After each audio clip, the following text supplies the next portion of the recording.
leave, I keep an ear to the streets and an eye for the freaks. Ain't no telling what been happening in the sheets. This show hot like the pot been cooking. Coming to your talks if you out here pushing. A&R fans and brands stay looking. You know who to call when you ready for a booking. So how you feeling? I'm feeling good. Yes. I'm out of parking. Yes, happy Sunday. Yeah, it's a good Sunday. I have a babysitter. Okay. So she's free. It's my mom. Yes. So I'm pretty happy to be here and to be able to do this. You don't realize how monopolized your time is until you live somewhere where you have no familial support, dependence, and are pretty much on your own. And it's arguably like one of the most difficult places to survive in. So yeah, I'm really happy to be here. Yes, and you're doing it. Okay. So you said a lot already, just like breaking it in. So yeah, let's just get into it. So everyone, so who am I here with today? I'm Taye. Do you want me to introduce like all my stuff or? Sure. Okay. Let's get into it. So my Instagram is KinoITaye, which you'll see because this will be on Instagram. Yeah. No, you want to know something? I never knew how to pronounce your Instagram name. Okay. People usually don't, and honestly, as I like submit for verification, I think I'm going to change it because you have to like put your name. KinoITaye is like Kino Eye in Russian cinema is the camera. So I studied film and I'm like, I love movies and I love visual storytelling. So that's where that was born. But that's my IG. I am for all things that are about raw, authentic storytelling. I'm an author. I just finished my memoir. I'm going to be working on another book. I am a mom. That's been a big part of my identity. Because I was a young single mom and I like pushed through college, first gen grad. And right now, a lot of my focus is really speaking, but also it's like advocacy. So I'll be starting a community, a digital community, and we'll have physical meetups for moms who are struggling, particularly single moms. And then in addition to that, financial wellness. So I own a consulting agency called More Professional Consulting, and you can follow that as well at A More Professional on IG. And basically the consulting company, I help people with their professional materials. So I help people get 6-figure jobs, get salary increases, like pretty much level up. I primarily help women of color who are professionals. And I also help people build wealth. So my motto is building wealth and breaking cycles, because I think a lot of first-gen people, it's like first-gen graduates, first-gen finance, right? Like they don't know about money. They don't know what to do with their money. They don't know because they grew up poor, like most of their life. I'm not going to say all first-gens have grown up in poverty, but a lot of the ones I know, and myself included. So I didn't really know what to do. So I'm self-taught. So a lot of the content I put out is surrounded about that, how to level up in your career, and then also my own narrative as the main source of inspiration. Yes. So yeah. It's a lot. Like I remember when I first met you, like the only thing I really knew about you is that you worked on television and then like from knowing you then, like your resume and all the things that you've done and completed has just grown. Yeah, well, if you're like not growing, like what are you really doing? Sometimes I feel like I think I might be undiagnosed right now with ADHD, but well, I started in nonprofit marketing and then I moved to entertainment because being in entertainment was always my dream. So I broke in and let me just clarify, when I'm saying I'm a first gen college graduate. I'm not a first-gen American. Okay. So you can be a first-gen college grad and not be a first-gen American. So I just want to clarify that because, in case people are watching, like, she is, I know her family's from here. Like, so yeah, no. But that does still, like, doesn't make a difference. It's still a struggle. Anyways, but yeah, about the growth note, like I've grown, I've evolved. I worked at the Wendy Williams show and I loved my time there and I met so many cool people. I actually left for a job that paid me more money. Okay. And that's why I left. But then the time I left was 2019 to 2020. And so that job that I left for ended up laying me off a year later after the pandemic hit, a few months into the pandemic, excuse me. And so what I learned, then once the pandemic hit, I shifted really into consulting and self-employment and freelance work because those were the opportunities I was getting. And I also had a lot of time these last 3 years to really explore what that looks like, because I believe that women and moms were adversely affected by the pandemic economics. So what I mean by that is because we were caretakers, or moms dependents are naturally have to be the caretakers. We ended up getting, it affected everybody, but we are the ones who are still, if you look at the stats, we're still the ones who are most out of the workforce. So my career took a turn, and then that's when I really pivoted into consulting, because I had to use what skills I had to make money, and I used to do people's resumes in college. And I would advertise on Craigslist, y'all. Oh, wow. And yeah, so and I would do $20 resumes. Now my prices are way much higher, but people were seeing results, and I would always pick up this side hustle off and on, even throughout my entertainment career, all of that stuff. And then I was like, you know what? I'm really going to monetize this, and I'm going to expand it because I have a wealth of knowledge in social content creation and business strategy and web design. So let me combine it all under an LLC, and let me monetize that way, and let me just do as much as I can. I did get some big clients, and then I got some small clients, and then I work primarily right now with individuals. So people who come to me and say, like I said, primarily my client base has been professionals, women of color. So they're either mid-career or senior career, and they want to level up, and I help them level up. They want to get that next job, and I help them do that. Some people are just starting out too, and I do help men as well. But so that's really where that all happened after Wendy. But I still do entertainment stuff as well. It's just, I don't know if you want me to just get into I kind of want to, let's take a, I want to dive into the consulting and stuff, and how did you know what to do? I feel yes, you had all these skills and stuff, but how did you know what step to take to even get the LLC and become that official business? Well, okay, so one of the things about being poor is that you're taught is if you're on benefits, government benefits, we're taught to stay on those, oh, you don't want to lose your benefits. You don't want to lose your benefits. You can't make too much money. You don't want to lose your benefits. So throughout my life, that was kind of a thing for people around me. I would hear people say, family members. But so with that being said, I didn't really know to legitimize my business, because for one, I would do consulting work and side work throughout all the years of my career, but I didn't report it on my taxes because it really wasn't that significant. But as this explosion of the information era came, and everybody's telling you all this different information, I started to hear about business tax write-offs and all this stuff around how you can save on your business taxes. Granted, I wasn't making a lot of money, but I would hear all these tips, and they made me get curious. But I realized you have to be legit to save on your business taxes, or else there's no point.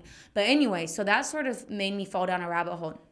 That, in addition to, I started when the pandemic hit in 2020, and I shifted a lot to self-employment. When I had to shift to self-employment, and I had gotten a 1099 contractor job with one of my main clients who paid my bills, that's when I was okay, qualified business income. So on your taxes, even if you're not an LLC, if somebody pays you via 1099 contractor work, meaning you're not a W-2 employee, so your responsibility is to tax yourself, what you have to do is report that on your taxes, the qualified business income. A lot of people believe that if they have too much qualified business income they're reporting, it's not good, and it can mess up their whatever they got going, whether it's their health insurance. I get it. Trust me, I get get it. So some people won't report that, and so they'll just do the under the table stuff and move on with life. But me, I started hearing, like, one of the people that I was listening to was this guy. His name is Smitty the Goat. And he was like, gave this free webinar about business credit. I had just made my LLC. I'm fast forwarding a bit, but there's a reason to this. And he was saying, like, you can leverage your business credit if you have a LLC or an incorporation, but it has to be an official business. So basically, you can get money from the banks to invest in your own stuff that will make you money. Right. And a lot of people don't know this. Like, instead of scaling their business up, they're afraid of the government, of getting taxed. So they'd rather just pocket the cash and continue to sell their food on in street or from their home. Like, if that's the business, I'm just giving that as an example. Or do their consulting work for people, writing work, whatever, copywriting on the low. But there's incentives to making it official. So, and also that qualified business income, the more you make, the better. Honestly, like, you can tax yourself, but you can funnel that money into a charity you set up. You can get business credit cards that aren't reported to your personal that allow you to travel for free. Like, it's just like a gateway to just like wealth. So it seems like you learned a lot from like another content creator. So I guess, like, are there any other like people out there that also give advice besides yourself that you would suggest? Well, Smitty the Goat, there's a lot of people out there, I feel like, who give advice, and they pop up on my timeline under like suggested. Right. There's no one that I avidly like really follow and look at all the time besides Smitty, but he's not the only person that I go to, like, whose page I'll look at. He just started me down the rabbit hole, but it's pretty... Well, he didn't start me down the rabbit hole, but he's just one of the ones who, in terms of business credit cards, he did. But it's pretty straightforward. Like, once you start learning and asking questions and Googling and reading, you learn a whole lot of stuff that they just didn't tell us. So I decided to make the LLC because I had been doing my taxes I've been doing my taxes on TurboTax on my own for 5 years, the last 5 years, even before I really had significant business income. And that's really when it became a thing, when I was like, we can leverage this. I told my partner at the time, I was like, we can leverage this. Let's start a LLC. And he was like, yeah, let's do it, because he's an accountant. So we could have made the company. It's a consulting. You can do anything consulting, whatever, whoever you're consulting. So we went to LegalZoom and did it. You don't have to go to LegalZoom. Like, you can go wherever you want. But you can do it on your own too. And they allow you to pay payments too. So if you're interested in starting an LLC, but you feel like, I don't have $500 something to do it, LegalZoom will let you pay in payments, so you can just start it. And a note is, the more aged the LLC is, this is another thing I learned from Smitty, because like I said, I don't really have a list of content creators. Right. But the more aged your LLC, the more valuable it is. For example, if you want to go get a property once you have a legit business, and you don't want to assume that debt under your personal credit, you can assume it under your business. And if you want to get a property, you need to have 2 years worth of tax returns. Oh, okay. So that's why it's important to start your LLC and start making money and start filing taxes under it. And you can still file them under your personal. Okay. You just have to put it as qualified business income. Yeah. TurboTax made it easy for me to learn how to do a lot of this. But yeah, I would definitely say, like, look at him. But there are so many people, like, if you just search, like you said, TikTok's a search engine. And another girl I'm getting into, I'll mention her. Her name is Tori Dunlap, and she has this thing called Her First 100K. And she's another she's primarily focused on women, like helping women with their finances. But she talks a lot about this kind of stuff too. I haven't heard her really talk about LLCs, but she talks about investing, what you should be investing in, what types of accounts you should have, how to travel with your credit card, like different things. Yeah. So what I want to know next is, like, you've gained all this knowledge and you started your LLC. So what, like, is next for you? Are you, like, stepping into, like, the content creation? Are you trying to share this knowledge that you've learned? Like, what's next for Miss Taye? All right, so there's a few things that are next. I think when you're a creative person, there's always something you're thinking about. Right. All right, the first thing is I have written a memoir and I'm really focused on building up my platform. My memoir has nothing to really do with like finances, but everything to do with like risk taking, growing up in poverty, growing up without, a whole lot of role models and moving across the US. Like pretty much my story of hustle and heart. So, really want to build my platform up so eventually get a book deal for that, but I would like to build my platform up using a strategy of writing another book, which is a self-help book, because we are in the self-help era. Right. Like I feel like self-help books and stuff are more popular now than they've probably ever been. So I want to write, but this one is specifically for single moms. Okay. So had like a survival guide. Ooh. So I want to write a proposal for that, hopefully garner some attention. Maybe someone will be like, okay, we want to give you a book deal. And then, but while I'm doing that, building my platform by continuing to release these finance videos.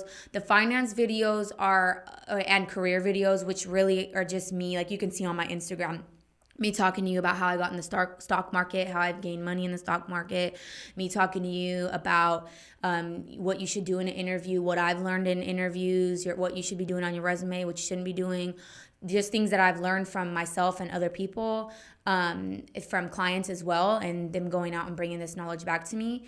And then also the online community that I mentioned, which I would like, which I will be starting a digital community. So basically like a content page on IG, but it'll also link back to a lot of other things called Raw Motherhood. And essentially it's like motherhood, single motherhood content, but also will link back to my other stuff. Like I want to do a resume charity raffle every month where I give someone a free resume, specifically single moms. I also want to find a connect. So if you're listening to this and you're a therapist, I want to work with a therapist who'd be willing to do pro bono work for moms, because I think the biggest thing that affects single moms really is the fact, like mental health, and then you don't have either the time or the money to do it. So that's a big thing for me. So this community, I have a lot of ideas for it. And that's really on the list. And then just scaling my business. I have a DIY resume guide right now that you can buy, and I pretty much give my secret sauce away for $19. So I have that. It's accessible via my socials. But yeah, like I have a lot of plans, but those are really the biggies right now. And then eventually I want to make a movie. Ooh, yes. Just throw that in there. That is the Pisces creative talking right now. I love that. Yeah. All right, so I also want to dive into just like your motherhood and just like your experience living in New York and being this creative, being this mom, this single mother, and just like making it work and making it look somewhat easy on social media and things. But what's like the real tea? Like, all right. I was hoping you would ask that. All right. The real tea is, okay, actually, like, people do think I make it look easy, but there's like a bunch of posts I have of like photos of me and my kid. Really, my son King is who, like, I was kind of a mini IG micro influencer, and I would do a lot of content with my son King. Then I took a 2-year break from IG, but a lot of people know King. Like when I came back, like people were like, oh, how's King? And like when I post pictures of King now, like I've had a couple people remark over the last week, like I feel like I've watched your son grow up on IG. Right. And that's just because my biggest thing is, right, like if you don't know where to start, like use your own story, because your own story is like the most compelling thing about you, because no one else has that story. That is true. Like people are always looking for somebody else's something, but we all have a something. It's about getting quiet and figuring out what that something is, and we all have a unique upbringing. We may share, different certain themes, certain things in common, I grew up poor too, or whatever, like certain ethnicity groups, whatever the case may be, we may bond over different things, but we all have our own story. So I was like, if I don't got time to do nothing else, then I'm just going to use my story. So I moved here like in a relationship with my oldest son, who's now going to be 10, King's father. I moved to Syracuse to get my master's. I had never been to Syracuse, New York in my life. I ended up breaking up with him shortly after the move there, and it was pretty tumultuous and heartbreaking, and I didn't I didn't go about it the correct way. But it was a really rough situation. And then shortly after that, I met someone and was dating him for a while, and he was really young. And this was all during the time I was getting my master's. I only took a year to get my master's. It was an accelerated program, by the way. So then I moved to New York City, and I was like this single mom with King in a relationship with somebody that was also tumultuous because he was a couple years younger than me, and he wasn't really ready. And he was from New York. Like, New York men, if you've been here a while, you already know, like, most of them do not want to settle down. If they're from here, born and bred New Yorkers, they do not want to settle down. Like, they think that the best is yet to come always. But we're us people from smaller towns that come here, like, our cousin got married at 18 and has 3 kids, and her husband is 19, and they love each other. Like, so true. It's just a different culture. So, and I've encountered that with most of the guys, like, either I've talked to or the 2 serious New York relationships I was pretty much in here. So, that guy who is now my ex, I was on and off with for 4 years, mostly because, it was just that kind of situation. Like, when someone's not ready, they're just not ready. And then, so I was a single mom. Like, really, it was rough. Like, I was fortunate enough where I had employers where they were flexible, but then again, asking for flexibility in a city where there's 20 other people who could replace you. Right. I always had to bring more talent. You know what I'm saying? Like, a reason for them to keep me. So that was the creativity, really. So at Wendy, I had a really great team. And I told my boss, and this doesn't happen in entertainment. This is why I know it was divine, like, from God. So he was like, I was like, hey, I got to pick my son up early. We live in the Bronx. Like, so he would let me leave work at 4 instead of 5 to take the train up to get my son.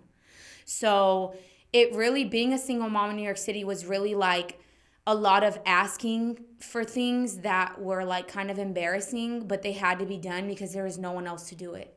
So like, if he got lice, I had to pick it out. If he got sick, I had to go pick him up from school. My ex at the time did help, here and there. And I was fortunate for that, but it wasn't an all the time thing, especially like if we wasn't together at that moment. Like, it was just me. I mean, that was my kid at the end of the day. Yeah. And then these things were on social media. Like, I would share these things. I would share us. I would share his growth. I would share our fun. And so I'm from Stockton, California, which is in Northern California. So I was like kind of like a hometown, like, inspiration. Like, people from back home, they look at me and they're like, wow, like, she really made it to New York. She really worked in entertainment. Like, she really lived in the big city. Like, everybody always knew I was going to do something. But yeah, it's far from, definitely, I'm still so far from where I want to be. Right. Like, all these things I've done, and I still am far. So how have you like built like your community? Like, so when you came to New York, you didn't really know too many people, and you had a kid. Like, how were you able to like build some type of like support system, or did you not? That's hard because that's something I even struggle with now. Because, I didn't really even get into part 2, and I've actually felt more lonely now than I've ever felt before, and I've been in New York like 7, 8 years.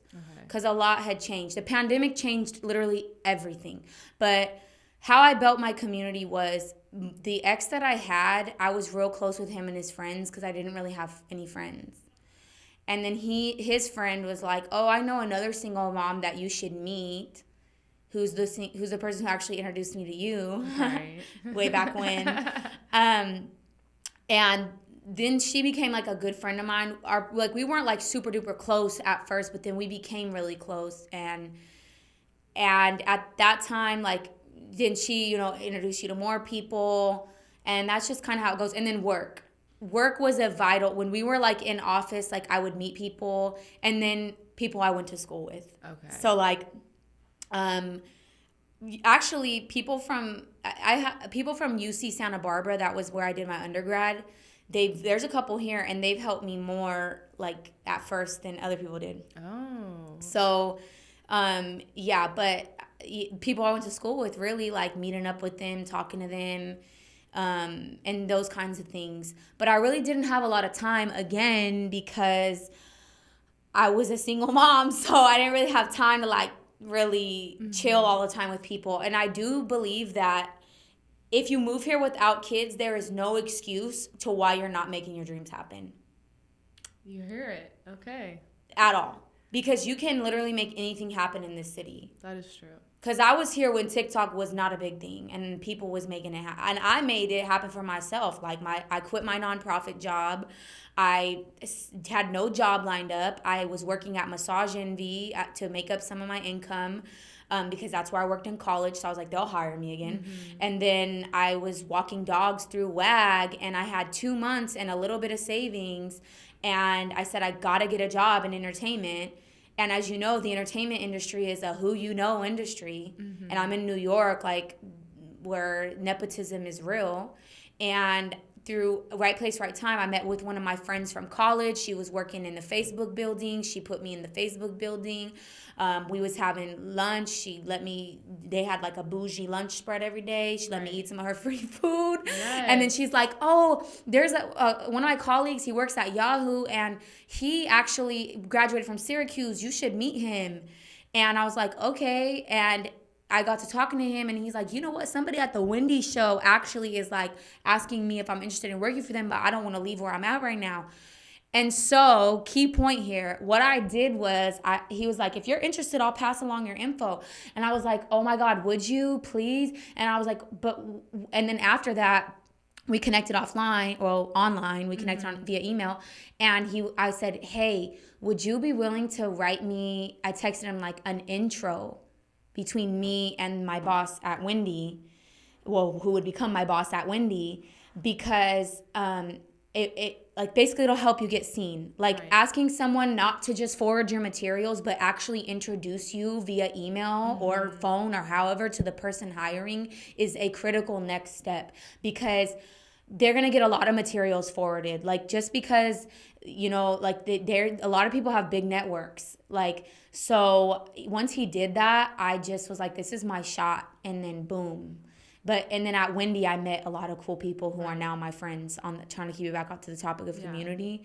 But that intro was everything. And I just told myself, like, that there's no other option. Like, that's just what it is. Like, and that's what I think to achieve anything in life, it has to be like, Lisa Nichols says this, non-negotiable. Like, once it becomes a non-negotiable, you'll see results.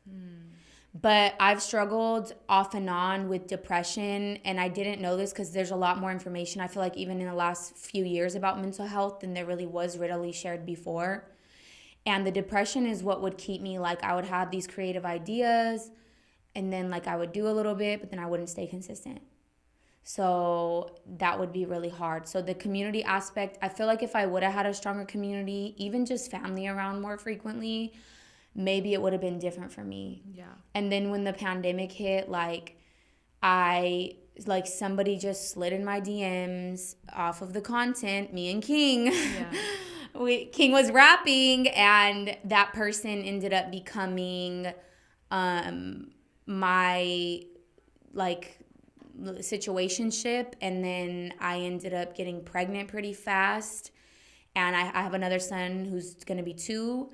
And that situation combined with the pandemic altered my entire perspective on community and support, because it was kind of just me and him and these kids for a long time. But, like, he was younger than me. And so this is where I'm going to say again, like, if somebody isn't ready for something and you think like you're going to change somebody, they will change probably, like, if you stick it out, but they are going to have resentment toward you.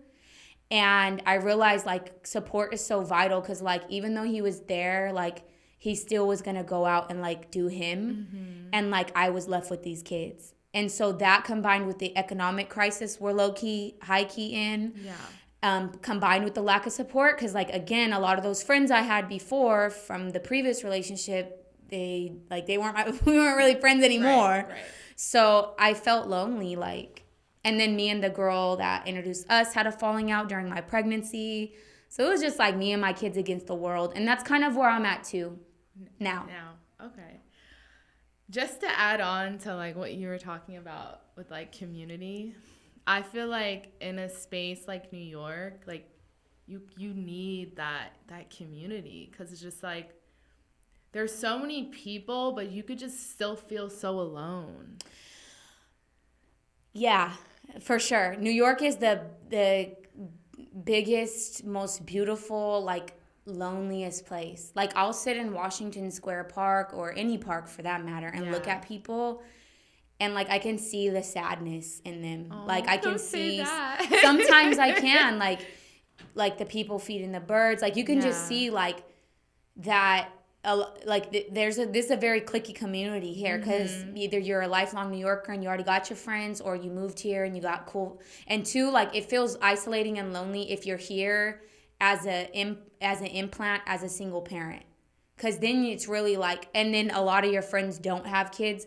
I was fortunate enough to also, one of the community aspects I didn't mention was I met a girl off LinkedIn. Okay. Back before LinkedIn was like now a community where people can get LinkedIn famous, when it was just networking and trying to really connect with people for real. And I slid in her DMs because she worked at BET and she was in entertainment. I'm like, or she worked at Complex actually, and I wanted to work at Complex, so I would like do anything. Proud to say I actually did accomplish that goal. But anyways, and then we like bonded over the fact that she was like, we went to get noodles and she was like, oh, I'm a single mom. And I was like, I'm a single mom. And she's like, I'm a single mom too. And it turned out at the time her baby dad was in prison. So here's this girl, graduated college, who did all these things. She was from Brooklyn. And like her baby dad was in prison. And I'm like, oh, okay, so like we could do this. Yeah. Like, so we bonded over that. And then over the years we became close. She's now one of my really good friends. And she moved to Florida this year. Oh, wow. So I actually want to move too, but you just realize a lot. And I think in your late 20s, like you start to realize too, like that, like everybody ain't for you. Yes. Like the people who are with you in your early 20s, they're going to change. And sometimes they're going to do things that are like what did I ever see in you? Like, I know. You're going to ask yourself like, what, like, or just like you just see people like people ain't on shit, like they're not on the same type of time you're on. Like me, now that I'm older, I'm like, half the people I talk to, entertain, like I'm just saying brief little texts and all, like I would never do that now. Like you'd be a complete waste of my time. And I learned that through the heartbreak. I'm not talking about the ex of 4 years. I'm talking about the father of my youngest son. Like through the heartbreak, I learned so much. And I will say this too, on the loneliness aspect. A big part of the reason why I'm at a whole different stage of life now mentally is because I lost my dad at the beginning of 2022. And I went through an entire mourning and grieving process that I'm still going through.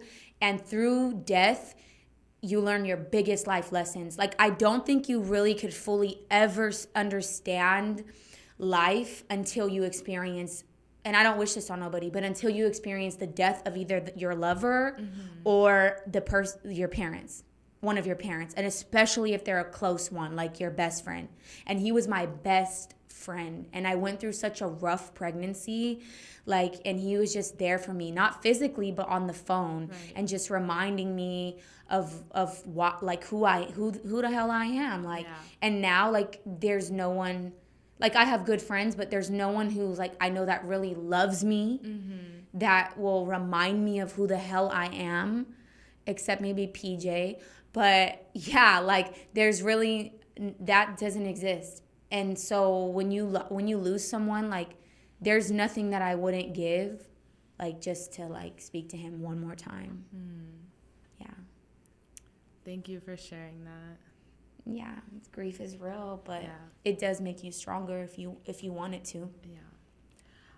I want to tap into, I still want to stay on this topic of community, because you, Taye, have, like, created a community between me, you, and Sam. Oh. And I want to, like, talk about, like, this, like, female empowerment thing. And I feel like it's everything that you're, like, doing now and, like, trying to create. And this kind of, I feel like it's stemming from, like, our little accountability group, and we're, like, doing these, like, little check-ins. And I feel like I'm so happy that you like reached out to us and like put us together. So like what we do, like a bi-weekly like chat, and we talk about like our goals and the things that we're trying to reach.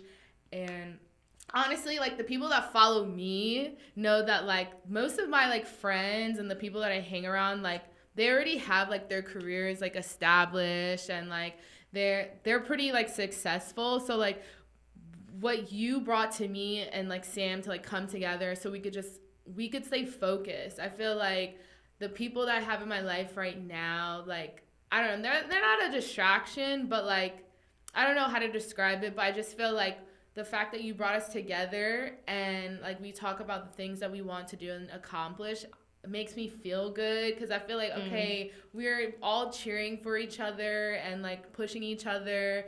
And I feel like I don't have that in a lot of like the people that I do hang around as of lately. So like you came back into my life at like a perfect time where I needed like some type of like organization. Okay. Because I just feel like I was just doing like a bunch of things and then just trying to figure it out as I go. And then like you hit me up, you texted me back finally, and I was like, wait a hey, minute, girl, welcome back. No, yeah.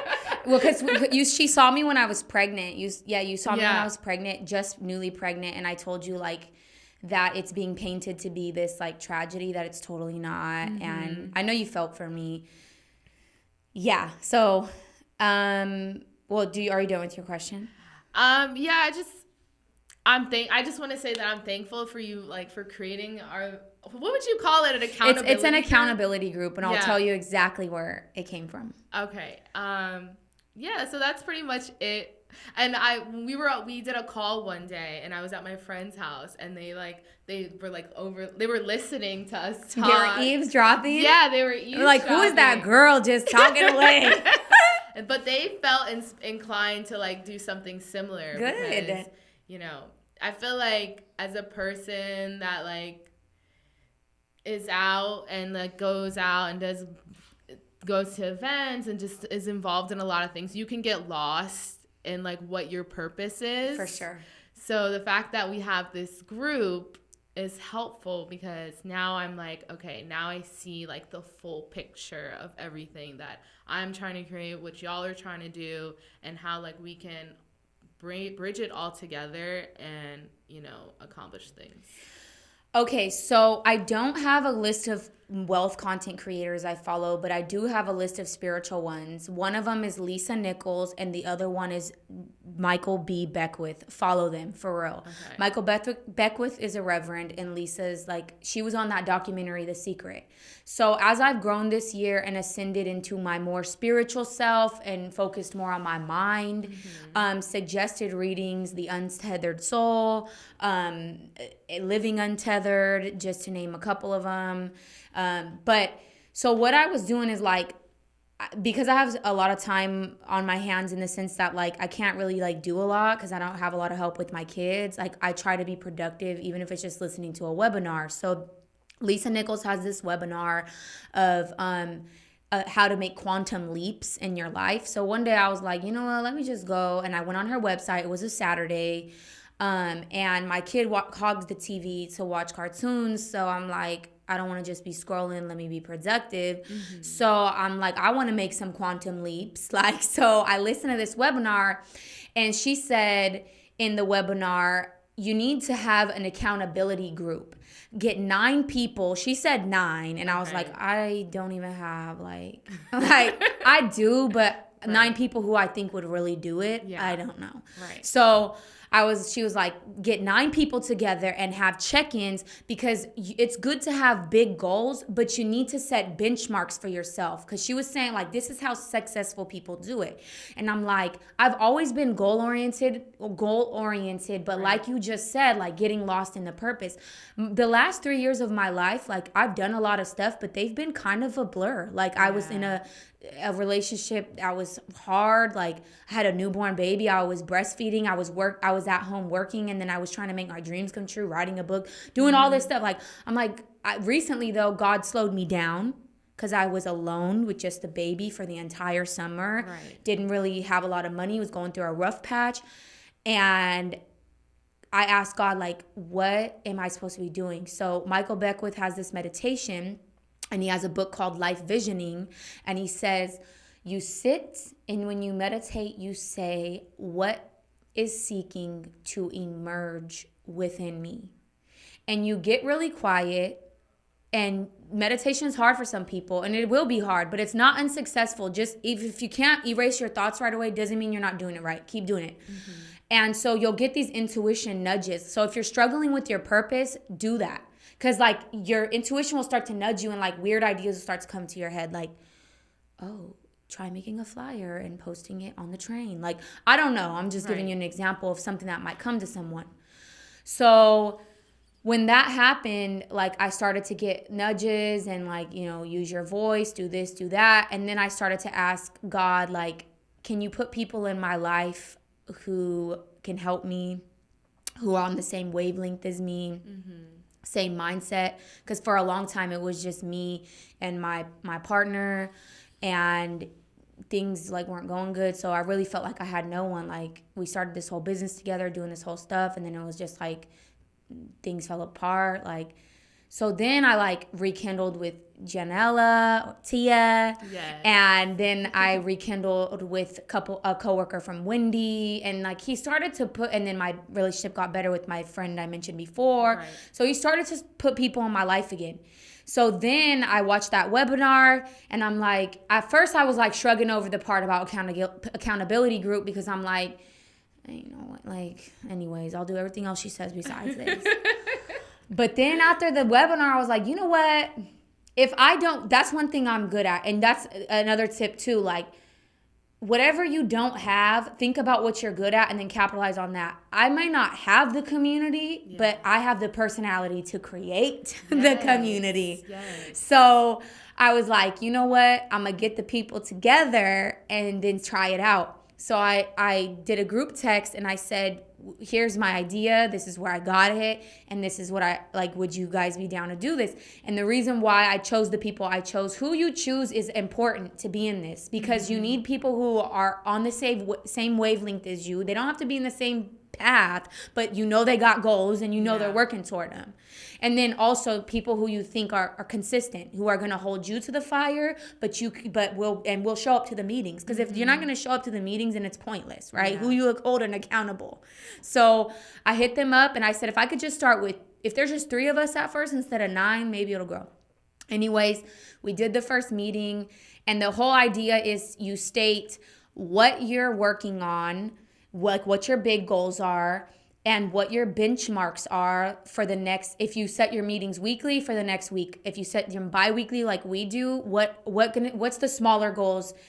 After we outline our big goals, how are we going to get to those in the next 2 weeks? So then we list all the things we want to work on, and then at every meeting, we check in and we say, okay, did we work on those? Did we complete those? We do like a assessment. And then we also say what we're struggling on. So like in Bible study, people do prayer requests. That's like the equivalent of a prayer request. Like, here's where I'm struggling. So yeah, I'm happy to say that we started this almost a month ago. The next coming Sunday will be a month. This will be our our third check-in coming up. And, that is it. I've gotten a lot accomplished, more than I probably would have. I was dragging my feet on creating content again because I had disappeared from the gram for so long, and because I worked in social media, I felt so overstimulated by it. But then I was like, if you can't beat them, join them. Like, it's the only way to get your voice out sometimes. And I was like, and I have a voice, and then these meditations, like God, the universe telling me use your voice. So I'm like, I don't have no choice. So you guys held me in these groups. You're the reason why, because you were like giving me that push. Yes. So I highly recommend. Yeah, I think everyone should try to like put a small group together and, you know, chip away at like the bigger goal, the purpose. And I feel like at the end of the day, you'll feel accomplished. You'll just feel good. I feel good. Like after we end our calls, I'm like, okay, I have my little list together. I'm going to figure out how I'm going to get to each piece of it. And then when we come back together, it's just like, either we get stuff done or we don't get stuff done, but then we talk about it. And it's just like good to like hear other people like process how they're gonna reach their goals. Yeah. You know? Yeah. Like, you're not alone. That's the part that I want to emphasize. Like, I feel like you being here and like getting to know you for like the past, like, honestly, we've gotten a lot closer than we have in the past. But like, just learning like us talking about this and the community aspect, like, I feel like that's like so important. Like, and you have to stop telling yourself nobody's here for me. That's another thing too, because what you tell yourself are the stories you become to believe. So yeah, change the narrative by thinking differently. Think about like, who do I have? Even if it's just the guy that or the girl that you see at the deli every day. Like, but maybe you've had good conversations. Like, maybe that's something you want to pursue. Think about who's in your life and what you have versus what you don't have. Like me, I at first was like down in the accountability thing. I'm like, yeah, right. Like, but then I'm like, you know what? I ain't tried this before, so maybe I need to try something different. Right. You know, and there are people in your network. Like, you just have to think. Like, you got to get creative. And then to stop being afraid of bothering people. Like, oh, I don't want to talk to Sheila because, you know, she's probably busy. Yeah, like, I feel like that sometimes too. I feel like in my other friend groups, I'm like the one that's always bothering everyone. So I'm like, okay, like, what's going on? Like, how are you? Like, recently I'm like, okay, maybe I should stop. But I feel like that's just who I am, you know. I like checking in on people. I like seeing how people are. So if you enjoy that and it's not draining, then I say go for it. But I think that if you're watering people, but you need watering, then you have to check your friend groups and start to be like, is this serving me? I know that's a hot phrase people love to say, but is it serving you? Are they serving you? And those are the things that I've been thinking about too, is like, maybe I need to take a step back. Well, being outside is your brand. So like, you're like it's part of your brand is you're the outside queen. Like, you meet cool people and then you bring them to the other people, the masses. Yes. That's your thing. Or you meet interesting people and then you get those sound bites. So I think a part of your job is that. But I do think it is important, like with whatever anyone is trying to do, like the tried and true advice from probably all these different articles you hear about, this is how successful people do it. They have mentors. They have people. They're around other successful. That is true, because law of attraction, whatever you speak, whomever you're around, like, they got to be thinking big. Because I know somebody who's really like smart and talented, like, and they're a first-gen grad and just a lot of things. They're a first-gen American too. But a lot of the people that they're around, just because they've been homies since high school, like, they're like so subpar because of who they surround themselves with. And it breaks my heart. And like, I was like one of the only people in their life, like challenging them to think bigger, think bigger, think bigger. And then they was thinking bigger, but then they was trying to take that information back to those people who aren't on that same wavelength. And then it was like, then they end up doing nothing. But then they're allocating all their time to those people, or a lot of their time to those people.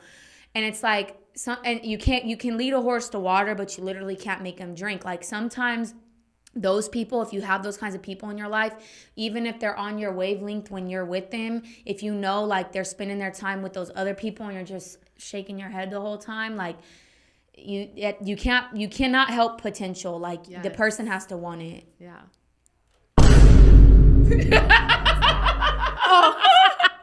Okay. Oh, shoot. We got sound effects? Yes, he's dropping gems today. I just wanted to... Then you should have did that like 3 times ago. I forgot about the soundboard. That was... But, like, that was so powerful, Taye. Like, everything that I'm not going to say who it is, but... Everything that you've shared today was inspiring. This is just a small piece of like the story. This is gonna get you going when you look back. You're gonna be like, oh my God, like, I was in that mind space, like, and here I am. I was pregnant doing a podcast. By the way, I am pregnant. Yes. And hopefully I can take a lot of the wisdom I've gleaned throughout this time of my life, these last 3 years that have felt like I don't know if in your late 20s I feel like your memory changes. Like, I feel like I remember everything more vividly these last 3 years than I do any other time in my life, which is crazy to me. But yeah, like, and that's another reason why too, like, whatever you got to work with, like, let it be the thing that launches you and inspires you to keep moving forward. Like, I could be down in the dumps right now. I could be listing all the reasons why not, why I can't, but like John Lennon says, life happens when you're busy making other plans. And that is a lot of what my story has been. But as long as you have an intention and now an accountability group, like, you can go far. You just really got to want it. Like, and even when you're depressed or whatever you're struggling with, like, you need to find your resources, find your outlets that are going to help pull you out of it. Maybe it's a podcast, maybe it's meditation, maybe it's journaling, maybe it's all three, exercise, whatever. And, like, go directly towards those things when you feel yourself getting in the hole. And you can pull yourself out of the sunken place. Take it from a professional, like, sunken place expert. Yeah. I feel like you've Go ahead and press that button. Yeah. Okay. One last thing, just speaking about the sunken place, y'all don't get trapped, find the ways. Yeah. To get out, rely on your community. You may not be a mom or a parent, like, a solo parent, like, maybe that's not your situation, maybe that doesn't resonate with you, but you have other struggles. So whatever they are, don't allow that. Find one thing that you want to practice and just try to do it every day. Like, one goal for yourself, even if you're not good at setting goals. Like, one of my things is consistency right now. I want to be consistent, even if it's bad with my content, for example. Okay. Even if it's bad, even if it's not the best, consistent. I have an idea, act on it. Don't wait too long. Don't hesitate. And do what you got to do for you. I spent a lot of time doing for other people, that's a Pisces curse, putting other people first. Put yourself first. But you got to learn how to do that, like, especially if you don't know how, or you grew up in a home where you were, like, a people pleaser. Like, you have to learn how to figure out what's right for you, and what's wrong. But you only do that by strengthening your intuition. And heartbreak and loss will do that to you. So try to figure out what you can learn. If you're heartbroken and you're listening to this, if you just lost someone, figure out what the lesson is in it and understand, like, that death truly is our greatest teacher. And loss, even if it's a loss of a relationship, it's your greatest teacher. There's a reason why. And how is that a part of your story? Make pain a part of the story of your ascension. Don't make pain the reason why you don't move forward. Yes, I live by that. I let pain move me forward. Yeah, make pain the purpose. As Michael Beckwith says, pain pushes until the vision pulls. Oh, I love that. He must be a Pisces. No. Y'all, this has been beautiful. I hope you learned something. I hope you gained something that you can take with you in your life and, apply it and elevate your life, and don't stay the same. Become someone better. Be your best self, and just live your life. And don't let people, keep you down in the dungeons. Taye, tell the people where they could find you again, and any last words. Just want to say that change is constant. So if there's only one constant in life, and it is change. So just like the seasons change, people change, you're going to change. Allow yourself to change. Greatest lesson this year was forcing. I spent a lot of time trying to force my agenda, force certain things, because of people's potential, because of this, because of that.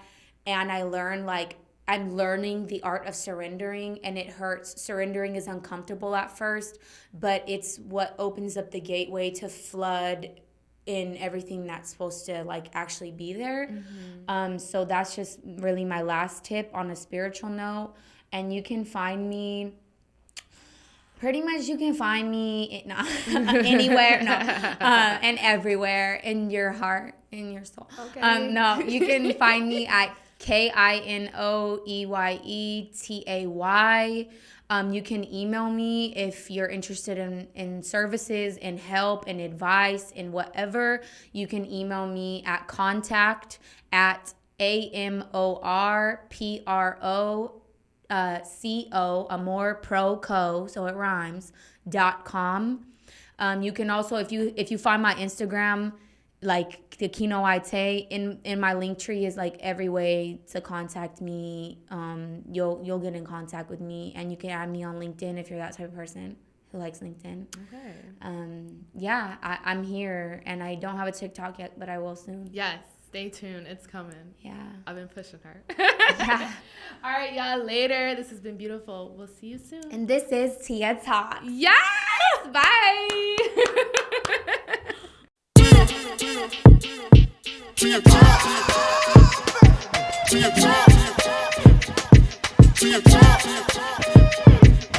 Bouncing, baby. Bouncing, baby. Little shorty bad, watch the way she walk. Shorty real, Hurles pockets in New York. In the building, Taye about to set it off. Bouncing, baby. Bouncing, baby. Hey, yo, what's good, Brooklyn? I walk in like, hey, good luck. Best believe I keep an ear to the streets and an eye for the freaks. Ain't no telling what been happening in the sheets. This show hot like the pot been cooking. Coming to your talks if you out here pushing. A&R fans and brands stay looking. You know who to call when you ready for a booking. Little shorty bad, watch the way she walk. Shorty real, Hurles pockets in New York. In the building, Taye about to set it off. Bouncing, baby. Bouncing, baby. Little shorty bad, watch the way she walk.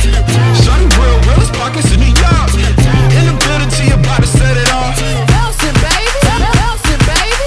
Beat yourself on your home lane. Talk your shit, feeling no pain. Take that stress off of your brain. Come home down, take the J train. This your moment and you got it. You kill, you still got it on and poppin'. Hit it till you leave the haters home, cause they nodding. Tell them when they know they gon' watch it. Little shorty bad,